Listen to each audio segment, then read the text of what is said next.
Hi guys! Welcome back again to my YouTube channel. Okay, so guys, maraming salamat po sa walang sawang pagsubaybay sa atin pong daily love reading, and kung ikaw ay bago pa lang sa aking channel, mag-subscribe na po kayo, then i-click mo na rin yung ating notification bell para lagi kang updated sa ating mga bagong upload. Okay, so guys, sa mga interested naman sa ating private reading, nasa description box below lang po yung link ng Facebook o message nyo lang ako guys.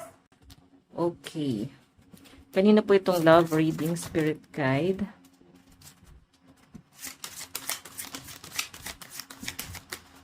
Kanina po itong love reading.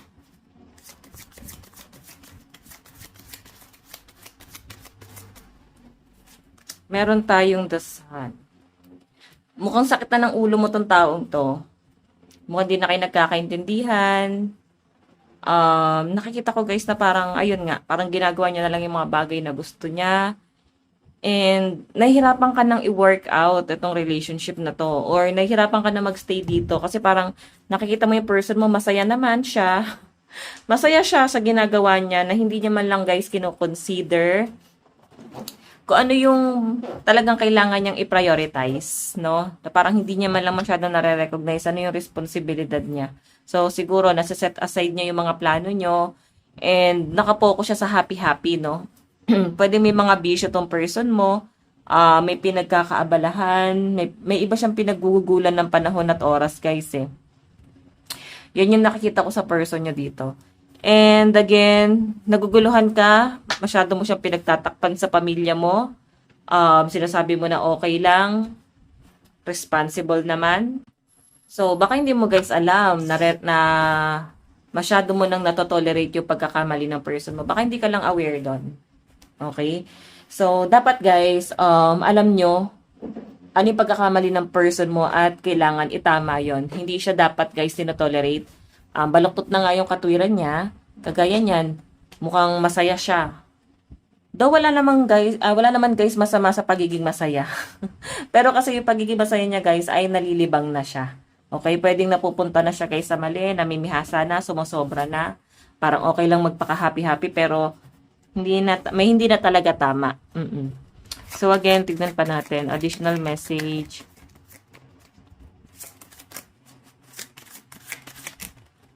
Meron tayong 4 of Wands, wedding to, oh. Siguro nagpaplano kayo magpakasal or baka kasal na kayo na tong taong to. Okay, masaya naman kayo nung una eh. So, by the way guys, ayan, meron naman daw palang new beginning na mangyayari dito. Pwede itong person mo na to, kasi may page of pentacles eh. Page of wands. Pag page is bago pa lang. So, kung may mga ginagawa tong person mo na to, nakalokohan, parang hirap niyang idiretso, hirap niyang itama. So, ang sinasabi lang dito guys, etong relasyon niyo na to, posibleng magbago rin tong person mo. So, talagang magtsatsaga ka lang talaga sa kanya. Or pwede naman guys, baka naman puro pagkakamali lang yung nakikita mo sa person mo, hindi mo nakikita yung mga tamang ginagawa niya. Baka minsan lang naman yung gusto niyang gawin is mag-happy-happy siya. Baka minsan lang naman yung gano'n, no? Though tayong mga bilang isang individual, normal lang na i-release natin yung ating frustration at minsan kailangan din natin guys ng happy-happy sa buhay. Okay, so again, kung namimihasa naman na, sumusobra na, hindi na tama, nakakaligtaan niya na yung mga responsibilidad niya.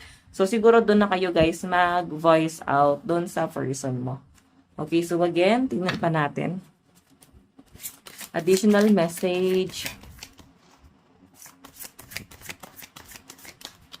Additional message.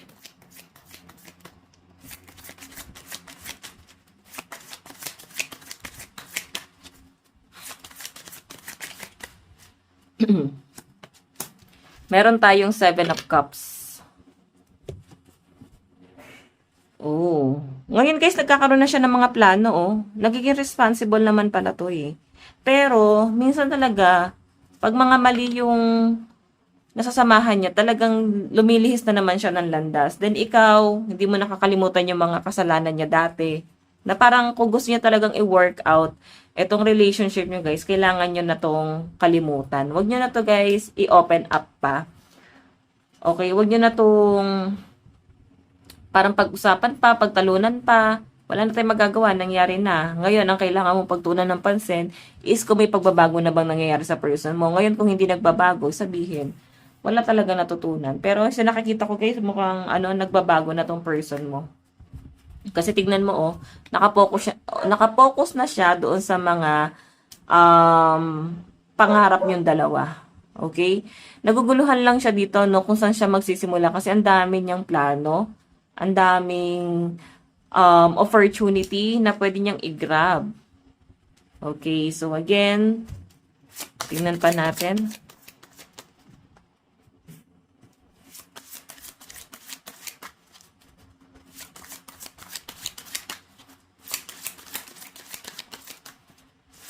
Additional message.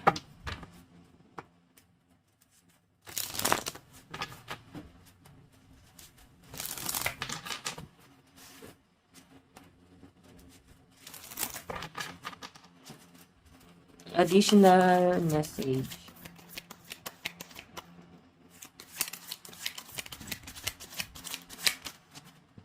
Kanina po itong love reading. Ayan. Alam nyo guys, fix yourself. I think nasa inyo din yung conflict. Hindi mawala sa isip mo yung mga maling nagawa ng person mo. Feeling ko trauma yung dinulot niya sa inyo eh. Trauma yung ginawa sa inyo ng person mo. As in, kasi hindi ka makarecover dito. And kung makikita mo, hesitate ka dito eh. Siguro kailangan mo munang i-fix talaga yung sarili mo. Or at least, mag-ano muna kayo guys, mag-cool off muna kayo. Kailangan nyo muna ng space sa isa't isa. Huwag nyo munang i-pressure ang inyong mga sarili na ilaban itong relasyon na to. Kasi ito, iba na yung dulot sa inyo. Hindi na to basta stress, papunta na to sa anxiety or natitrigger na niya yung depression mo. Okay, hindi na healthy. Feeling ko malala talaga yung ginawa niya sa inyo at nandun ka sa point na parang feeling mo, yes, may ano naman siya dito, may improvement, pero bakit wala pa rin siyang action? Bakit wala pa rin siyang ginagawang effort para patunayan man lang or bumawi man lang siya? Bumabawi siya sa ibang bagay pero hindi dun sa bagay na gusto mo. Okay, so kaya medyo naguguluhan ka rito. Parang hindi ito yung gusto ko eh. Parang meron kang gustong gawin or gusto mong gawin niya para sa inyo. Kung paano siya mag-effort para sa inyo. Again, tignan natin. Additional message.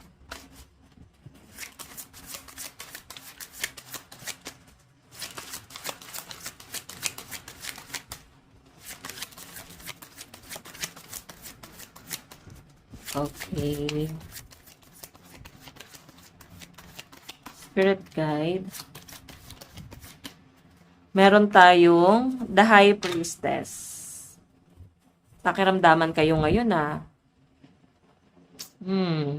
Parang hindi kayo masyado nag-uusap. Hindi po magkasama kayo. Wala naman tampuhan pero parang pakiramdaman. Siguro may nagawang kasalanan or may pinagtalunan kayo ngayong araw. Ayun yung nangyayari dyan. Okay.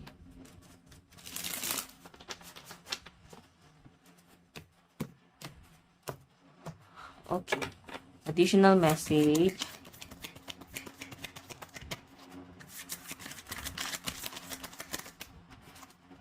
Additional message. Meron tayong 6 of Cups. Pwede natin ilagay. Namimiss ka ng person mo kung di kayo nag-uusap. Namimiss ka niya ngayon. Siguro ito na yung time para mag-usap na kayo. Kasi mukhang wala namang cheating na nangyari dito eh. Pwede mga past issue lang talaga. Okay, yung tipong feeling mo na pabayaan ka niya dati. Medyo maano siya, masakit siya sa ulo. 'Di ba? Nahirapan kang itama o ituwid itong person mo. Okay, feeling ko nga sa inyo guys, mahaba lang talaga pasensya mo eh.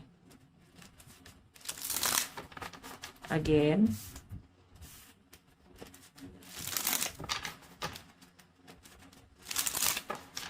Additional message. Additional message.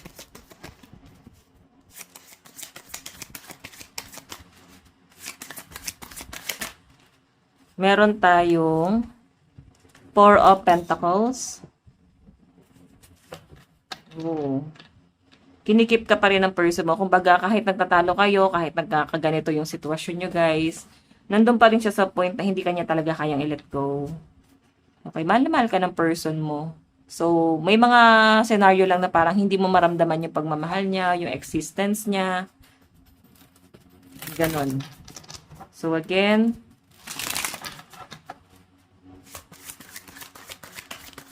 additional message. Go ending. Naghiwalay kayo. Pero malakas yung nararamdaman ko dito na magbabalikan pa kayo na tong taong to. Misunderstanding lang din itong nangyari na to. And Four of Pentacles kinikip ka pa rin niya, iniisip-isip ka pa rin nito. Though nakapagbigay siya or salita siya ng hindi maganda, something against you, malinaw naman din yung pinapakita sa akin dito na si person mo, guys, gusto pa rin niyang ayusin yung sa inyo. Ngayon, nag-iisip-isip lang din to. Okay? So, again, ayusin ko lang to, guys. Nag-iisip-isip lang din tong person mo. So, tignan pa natin. Sudden change to, no? Okay? Kung bakit nangyayari yung hiwalayan yung dalawa is something na dapat meron kayong ma-realize. Hindi basta naghiwalay lang kayong dalawa. Naghiwalay kayo para ma-realize yung dalawa yung worth ng isa't isa. Naghiwalay kayo para maramdaman ng person mo kung sino yung sinayang niya. And ganun din sa side mo. Okay? Na kung kaya mo ba talaga. Kasi nakikita ko mukhang hindi niya naman kaya parehas. Ayan. Tignan pa natin.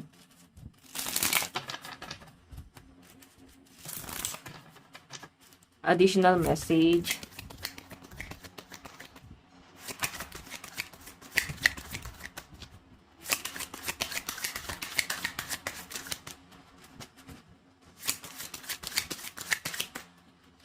Meron tayong Ace of Pentacles. Wow, opportunity, blessing ang paparating sa inyo, guys.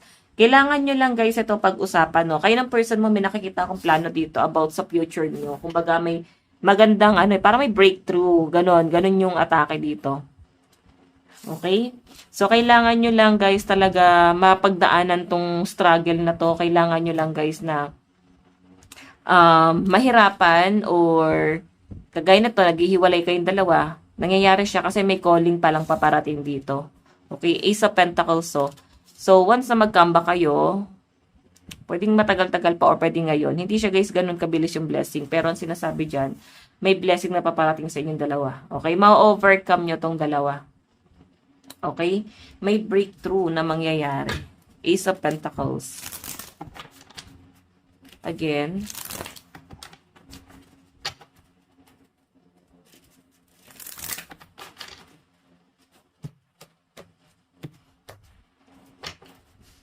Again. Kanina po itong love reading.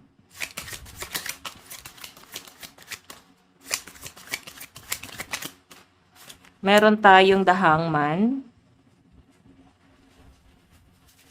Okay, so guys, etong The Hangman is conflict. Ito, balik tayo dito sa Seven of Cups. Ang dami niyang ang plano dito. Ang pwedeng ikaw yung nagiging dahilan kung bakit hindi niya, guys, masimulan itong mga plano niya, no? Kasi yung pinapakita sa akin dito, inisip-isip ka niya, lalo na kung nagkakaroon ng ending sa inyong dalawa, no? Iniisip-isip ka ng person mo, hindi siya makapag-focus. Pero ang ganda ng plano niya sana, na dapat noon pa niya ginawa, di ba?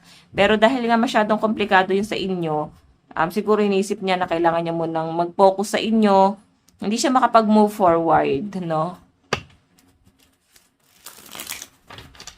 Again, additional message.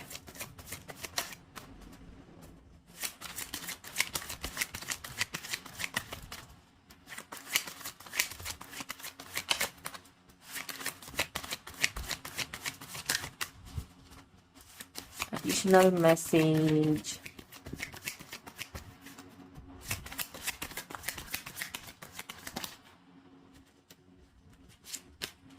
Oh, Knight of Cups. Mga susuyuin ka ng person mo. Kumbaga, kailangan niya munang ayusin yung sa inyong dalawa bago siya mag-focus dun sa something na pinoforso niya sa buhay niya. Kasi sobrang bigat, hindi siya makapag-focus, hindi niya masimulan yung mga plano niya. Kasi iniisip-isip niya, ikaw, then yung mga plano nyo. Okay? So, nakikita ko naman sa person mo, guys, hindi niya maintindihan kung ano yung mga pinagtalunan nyo, hindi niya maintindihan kung saan ka nang gagaling, pero since mahal ka niya, siya yung unang lalapit. Siya yung manunuyo sa inyo dyan, guys. Okay? Kasi mahal ka niya. Again, tignan pa natin. Additional message.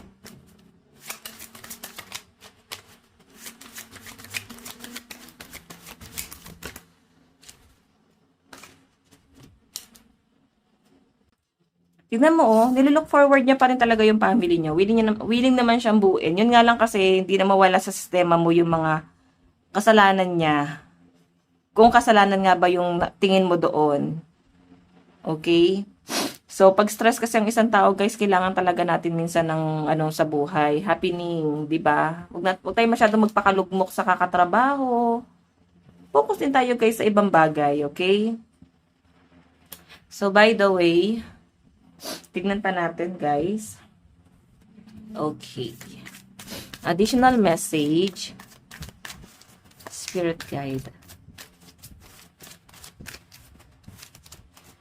Tell me what your hearts need. Ayun. Siguro, yung person mo, guys, naguguluhan siya, ano ba yung kailangan mo? Baka ito ay hindi, hindi showy, or mahina sa pakiramdaman. Hindi niya alam kung ano yung pinuputok ng butchi mo. Parang ganon. Baka bigla ka na lang nagtatampo, kaya mainam, guys, pagka meron kayong dinadamdam sa partner nyo, sabihin nyo, wag na yung parang nagdadabog, tapos di niya maintindihan, di niya maunawaan, baka mahina sa pick-up lines, baka mahina sa, ano tong person mo, okay? Basta mahina yung pick-up niya, mahina siya sa mga ganyang bagay, di niya maunawaan yan. So, ikaw yung mag-a-adjust talaga dyan. Siguro naiirita ka sa person mo. Again, additional message.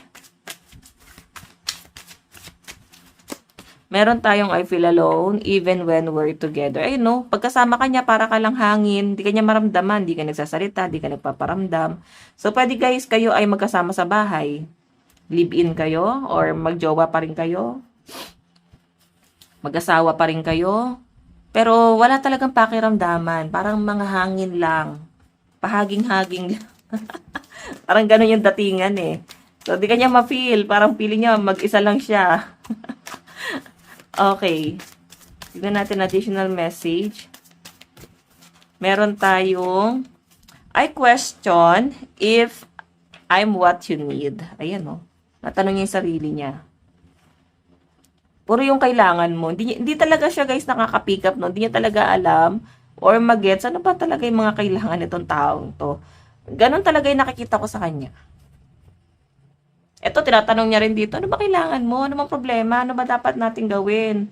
Sabihin mo, di ba, parang tanga-tanga tong person mo, hindi niya maintindihan, di ba niya alam? So, ikaw, masama loob mo, hindi mo ma-explain. Kasi, sasabihin mo pa lang, naiiyak ka na. Di ba? Tignan natin, additional message. Additional message.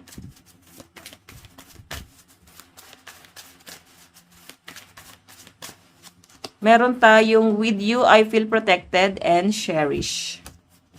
Diba? Diyos ko naman. Siya pa rin yung, ano mo, shining armor. Siya pa rin talaga yung feeling mo pwedeng maging, ano mo, tagapagligtas.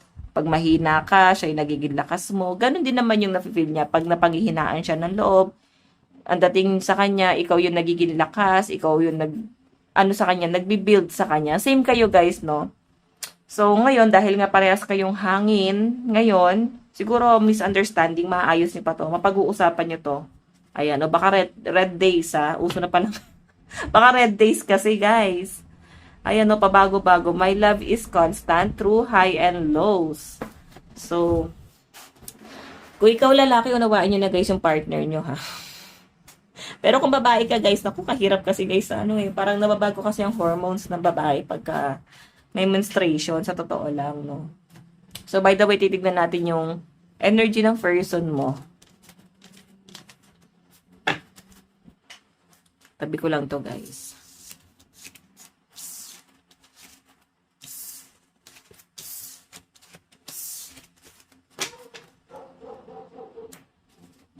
Okay.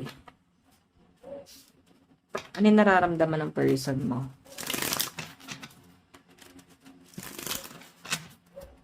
Nararamdaman ng person mo.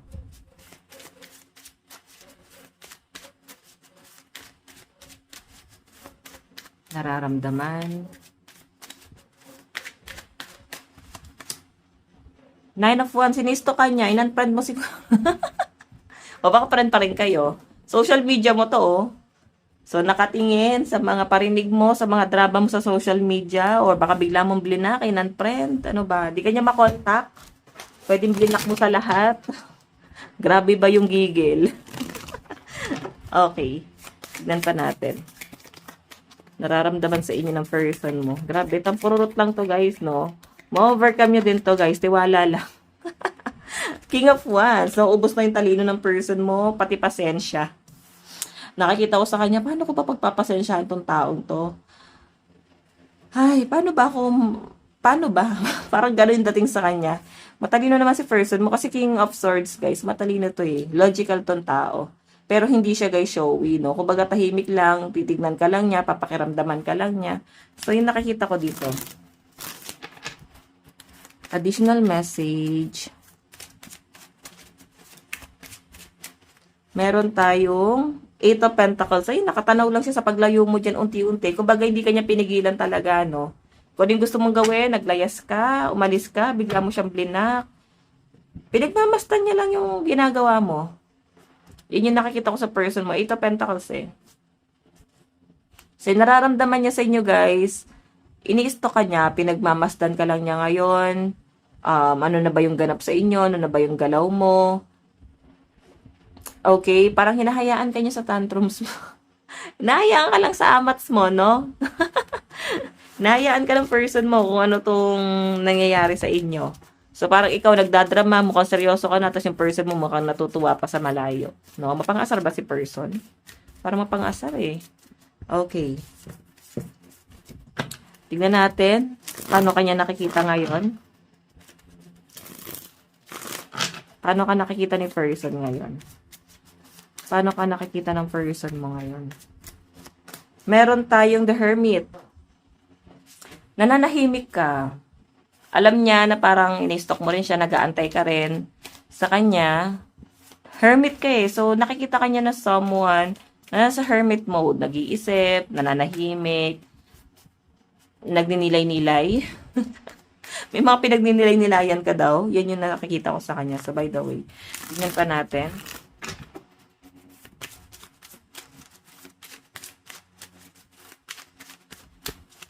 Meron tayong 10 of Swords. Ayun, no, naku. Hindi siya, guys, natatempt na kausapin ka kasi mukhang riot to, no? Magiging riot lang. So, siguro, medyo mataas pa yung tension. And, bigyan nyo muna ng space ang isa't isa. Masyado pang tensyonado ang lahat-lahat, guys. Okay. Tingnan pa natin. Additional message. Kanina po itong love reading. Meron tayong the world. Oh. Magpapatulong to sa mga friends nyo. Travel. Or baka magyayato mag-travel, no? Mukhang babawi naman sa inyo, guys. Yun yung nakikita ko sa person mo dyan. So, expect mo ha, baka may biglaang, may biglaang aya siya sa inyo. Biglang gala, outing. So, siguro inisip niya yun yung gusto mo eh. Yung gumala. Siguro, fire sign. Fire sign yung mga Dora eh. Aries, Leo, Sagittarius.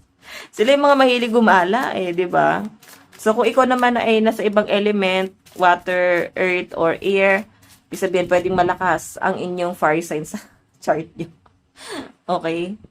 So, lalo yung mga Sag, no? Grabe yung mga galaya, mga yan. Kaya nga pansin nyo, guys, mga Sagittarius yung mga nagbabangs. Mga Dora kasi mga... Okay, tignan natin. Ano yung effort na gagawin ng person mo? Paano siya mag-e-effort sa inyo? Paano mag-e-effort yung person mo sa'yo? Meron tayong judgment. Ayan, dami niyang message, pero ba't malungkot ka pa rin? Pero guys, feeling ko titiisin ka nito, hindi kanya i-chat, hindi kanya i-message, hayaan kanya magkaganyan-ganyan, no? Pero kalaunan i-chat ka nito, parang dami niyang message, pero malungkot ka pa rin. Siguro naisip mo pa rin dito na wala ka pa rin bang nagiging realization? Wala pa rin ba siya nare-realize? Parang ganon. Ten of Wands. Ten of Wands, guys, parang ang dami-dami mong baggage na dala-dala. So, yung effort na gagawin niya, guys, ayan, no? Magpapakitang gilas sa inyo. Ten of Wands, eh. So, ibig sabihin, moving forward, tuloy siya, guys, sa plano nyo. Ano yung mga in-expect mo sa kanya, ano yung mga gusto mo mangyari para sa kanya. So, nakapokus siya doon. Okay? And, may nakikita rin ako, guys, mukhang nagpaplano yung person mo na mag-travel abroad. Baka magtatrabaho doon or mag-ayos ng mga requirements, pwede mag-change ng career. So, hindi siya makapag-focus sa mga gusto niyang gawin. Kasi iniisip niya yung sa inyo, di kayo nag-uusap. Gusto niya mo nang iklaro to eh. Meron tayong the star. Ayun no. Gusto mo na niya guys unahin itong relasyon nyo bago sa lahat. Bago ang lahat, no? And Four of Wands. Okay. Additional message.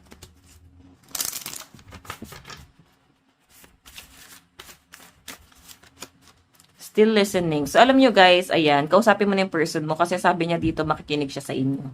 Pakikinggan niya kung ano yung mga rant mo. Kasi mukhang di niya nagigets talaga. Ano ba tong person mo? Mahina sa pakiramdam. Ang hirap magkaroon ng partner na manhid, no? Ah, yes. Mukhang manhid nga tong partner mo. Meron tayong it's on. I see you looking good and moving on. I don't care who you're talking. I'm better. I will compete for you. Diba? Grabe. So, siguro masyado ka nagpapaganda sa mga post mo. Pinapakita pong okay ka nang wala siya. Masaya ka nang wala siya. And your perfection, your beauty amaze me. And I'm not sure how I attracted in someone like you. But I'm forever grateful. Ayun na nga. Diba? Sobrang grateful yung person mo sa kung ano man yung na-achieve nyong dalawa. Or ikaw, masaya siya nang merong ikaw na nag-exist ka sa buhay niya. Again, message niya, I wish I could take back my words. Naku, masakit pala yung sinabi niya sa inyo. Kaya ka pala nagkakaganyan, no? And I feel you even though we're apart. So, ramdam ka pa rin niya kasi nga ini-stalk ka niya eh. Mga my day mo. So, nakikita mo mukhang ini-stalk niya yung my day mo. Ramdam mo naman. Meron tayong Gemini, Cancer, Aquarius, Scorpio, Pisces, and Libra. Last one, Taurus, Leo, Gemini, Aries, Virgo, and Cancer energy. Ay, yung mga malalakas sa zodiac sign. Sa side ni person. Okay? So, ikaw, ano yung nararamdaman mo? Comment nga kayo sa baba. Dapat pa ba natin tinitignan yung energy nyo? Dapat pa ba natin chinecheck yung energy nyo? Okay, baka kasi nababanas na energy check nyo, no? So, sabihin nyo lang, guys, no? Para hindi na natin siya isasama sa reading. Dito tayo mag-energy check. Okay, tingnan natin, nararamdaman mo sa person mo. Oh, the Chariot. Ang daming opportunity kasi, ba't parang pinalagpas niya? Okay, na parang naglibang-libang siya. Nakapokus ka kasi dun sa mga sinayang niya. Parang ang gusto mo sa kanya is mag-grow. Gusto mo lang naman na i-improve niya yung sarili niya kung bakit mo rin siguro to ginagawa. Okay, na meron siyang baguhin pagdating sa lifestyle niya, sa career niya, para makita niya na kailangan niyang mag-focus sa kanyang career, no? Meron tayong Nine of Wands. Okay, yes, mukhang tinitignan mo rin naman siya. Mukhang nag-aalala ka din, may worry ka rin naman sa kanya. Pero siguro binibigyan mo ng leksyon. Meron tayong Nine of Cups, 'di ba? Wish fulfillment mo pa rin naman to si person, pero I think leksyon nga to. Mukhang matured ka naman, pero mukhang yung person mo lang yung ginagawa kang bata-bata. Ginagawa kang bata na person mo, pero nakikita ko mukhang matured ka. Again, ano dapat mong gawin? Two of Pentacles, priority. Focus ka sa mga prioritize mo sa buhay. The Star, yes, the Lovers. Ngayon, kailangan yung in-nurture ang isa't isa.